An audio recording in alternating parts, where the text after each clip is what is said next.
Hi, this is Bob Peterson, and this is what I call 10-Minute Truth Bombs 3. Today I want to talk about death. Death is one of those things that we avoid in life, but we all need to face it sometime. If we're alive, it's a fact that we're going to die. One time my wife Kathy asked me, do you want to be buried or cremated? You know what I told her? Sky burial. Do you know what a sky burial is? It's a tradition of the Tibetan Buddhists. I learned about it when we were in Tibet because I saw one. And actually, I didn't see one. I saw a bunch of vultures circling high in the sky over a mountaintop. And I asked the guide about it. And he said in a sky burial, what they do is they carry your body to the other side of the mountain and they cut your body up into pieces and let the vultures have it. And so the vultures take your body to the sky. And I thought, that's kind of cool. How's that for a recycling program, right? That takes recycling to the next level. Anyway, I think it's ridiculous the way Americans and probably a lot of other countries spend thousands of dollars to embalm your body, put it into a fancy box with decorations and comfy pillows and all that. It's just wasteful. What's the point? Your body is a tool. When you're done with it, it no longer serves a purpose.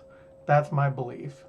To not recycle your body is just a shame. Now, some Christians believe in resurrection of the body, which means they think God is going to reanimate their body on Judgment Day, so they want to preserve it. Sorry, but I don't buy into that at all. So do I really want a sky burial? No, of course not. Or should I say, of course not. When I die, I don't really care what you do with my body. I won't need the damn thing anymore. So it's kind of like a running joke between Kathy and I. When she asks me, I try to come up with a smart ass reply. I tell her to cut up my body and feed me to the fishes. Better yet, go fishing and use my body for bait. Plant an oak tree over the top of me, bury my body beneath it, use my body as fertilizer, that kind of thing. My dad was buried in a traditional way at Fort Snelling Cemetery. It's a military cemetery in St. Paul, Minnesota. And one time my mom asked me if I ever went to Fort Snelling to visit my dad's grave. And I'm like, Mom, no, why would I do that? Why would I want to go there? That's not where he is. That's where his body is, but that's not where he is. In my first book, I talked about an out-of-body experience in which I saw my dad after he had passed away. I was pretty young at the time, but because of that, I know he's alive and well in the afterlife. My point is, my dad is still out there. I don't need a gravesite to remember my dad or to talk to him or to wonder how the afterlife is treating him. He can hear me just fine no matter where I'm at. His soul is still out there flying free, living his best afterlife, learning lessons, maybe even reincarnated again. He's anywhere else but that gravesite. And so I don't need a gravesite to remember my dad. I can remember him anywhere I'm at. And I think it's important to remember him and all who have passed before us. Just because we die doesn't mean that life stops. It doesn't mean communication stops. Just like everything else in life, death teaches us to value the time we have left.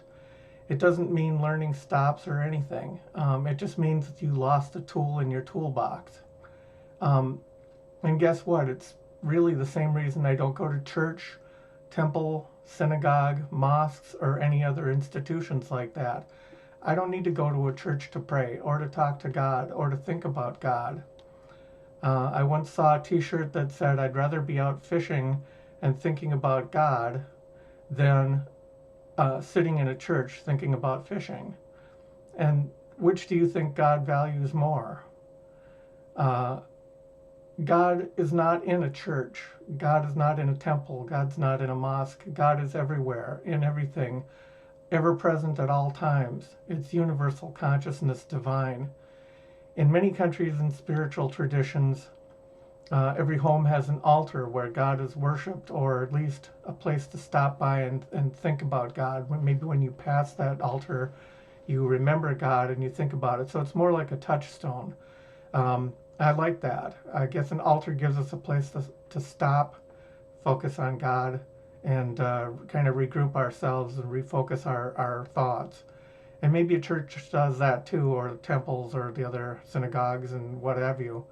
But let's face it, if you're too busy in life to stop and think about God, you should probably slow down. We should probably all slow down anyway. So I'm going to leave you now with a quote from my novel, The Gospel According to Mike. And this is the quote. All men and women are priests and priestesses. See what you can learn from them. Every day is the Sabbath. Remember to keep every day holy. All ground is holy ground. Treat the earth as sacred. All actions are sacraments. Do what honors God. All food is Eucharist. Accept it and give thanks. All words are prayers. Use them to spread love, not fear or hate. All sounds are hymns. Rejoice in God's joy. For all of creation sings the exaltation of God, whether you choose to listen or not. Now, I don't want to sound preachy here. I don't want to go off on God and, saying you gotta be this, God-fearing person, whatever. I'm just saying we're all part of it. There isn't a special, you can't, when I was a Catholic, when I grew up Catholic, I used to go to church on Sundays and I would think about God then. And when I got out of church, poof, I wouldn't give God another thought the whole rest of the week. Well, one out-of-body experience taught me that there's a whole lot more. You can't just see God as something that you do at church or whatever on the weekend, on Sunday. You have to realize the holiness around us in everything, all people, all things, even your breath. Anyway, that's it. This hasn't been quite 10 minutes for my video, but I hope you enjoyed it. We'll see you next time.